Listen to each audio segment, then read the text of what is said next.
السلام علیکم ورحمۃ اللہ وبرکاتہ۔ کون سے ایسے لوگ ہیں جن کو زکوٰۃ ادا نہیں کی جا سکتی؟ کن کن لوگوں کو زکوٰۃ نہیں دینی چاہیے؟ کیونکہ زکوٰۃ دینے سے پہلے ان چیزوں کا علم ہونا لازمی ہے۔ چلے آئیں دیکھ لیتے ہیں۔ آل محمد پر زکوٰۃ فرض نہیں۔ روایت میں ہے کہ رسول اللہ صلی اللہ علیہ وسلم کے پاس زکوٰۃ کی کھجوروں کا ڈھیر جمع ہو گیا۔ حسن و حسین کھیلتے کھیلتے وہاں پہنچ گئے اور کھجوروں کے ساتھ کھیلنے لگے۔ ان دونوں میں سے ایک نے کھجور اپنے منہ میں ڈال لی۔ رسول اللہ صلی اللہ علیہ وسلم چارپائی پہ بیٹھے ہوئے تھے، فوراً اٹھے اور بولے، پھینکو، نہیں کھانی، تمہیں معلوم نہیں کہ ہم پہ زکوٰۃ جائز نہیں ہے؟ وہ نکال نہیں رہے تھے تو حضور پاک صلی اللہ علیہ وسلم نے ان کو چہرے پہ آہستہ سے مارا کہ اسی طرح مالدار شخص اور قوی شخص جو کام کر سکتا ہو اس پہ بھی زکوٰۃ خرچ کرنا جائز نہیں اور نہ اس کے لیے لینا جائز ہے۔ روایت میں ہے کہ رسول اللہ صلی اللہ علیہ وسلم کے پاس دو شخص آئے اور زکوٰۃ مانگنے لگے۔ آپ نے ان کو اوپر سے نیچے تک غور سے دیکھا کہ دونوں کام تو کر سکتے ہیں۔ آپ نے فرمایا، نہ یہ زکوٰۃ مالدار کے لیے جائز ہے اور نہ اس شخص کے لیے جو قوی ہے، یعنی خود کما سکتا ہے۔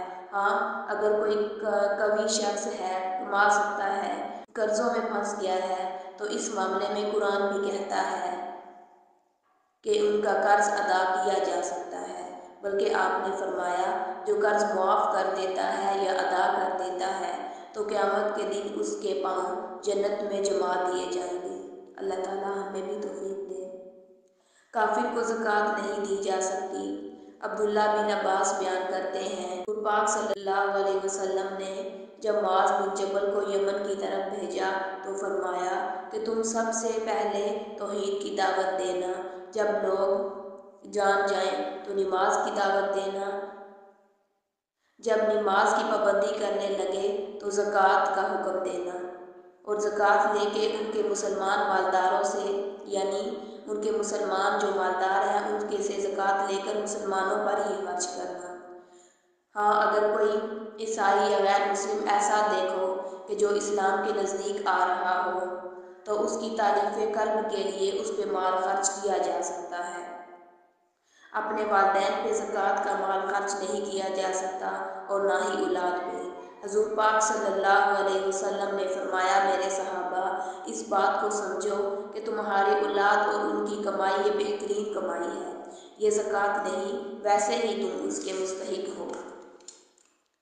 رسول اللہ صلی اللہ علیہ وسلم کے زمانے میں مال ابن یزید بیان کرتے ہیں کہ میں نے، میرے والد اور دادا نے حضور پاک صلی اللہ علیہ وسلم کے ہاتھ پر بیعت کی، میری منگنی بھی ہوئی، نکاح بھی ہوا، میں آپ کی خدمت میں ایک مقدمہ لے کے حاضر ہوا۔ وہ مقدمہ کیا تھا کہ میرے والد نے کچھ دینار صدقے کے لیے دیے اور مسجد میں ایک شخص کو دے دیے۔ میں مسجد میں گیا، وہ تقسیم کر رہا تھا، اس نے مجھے بھی دیے اور میں نے لے لیے۔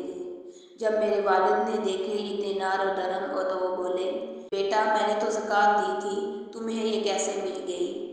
میں نے تمہیں دینے کے لیے تو نہیں دیے تھے۔ حضور پاک صلی اللہ علیہ وسلم نے فرمایا، تیرے باپ نے جو زکوٰۃ دی اس نے اللہ کی رضا کے لیے دی، اور جو تیری قسمت میں تھا وہ تجھے مل گیا۔ کہ تیرے باپ نے تو زکوٰۃ اس شخص کو دی، اس نے آگے تمہیں دے دی تو تمہارے لیے جائز ہے۔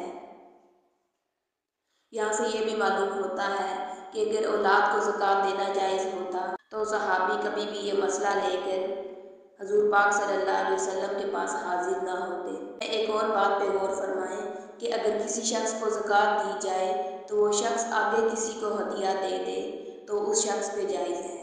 خامند بیوی کو زکوٰۃ نہیں دے سکتا، لیکن بیوی خامند کو زکوٰۃ دے سکتی ہے۔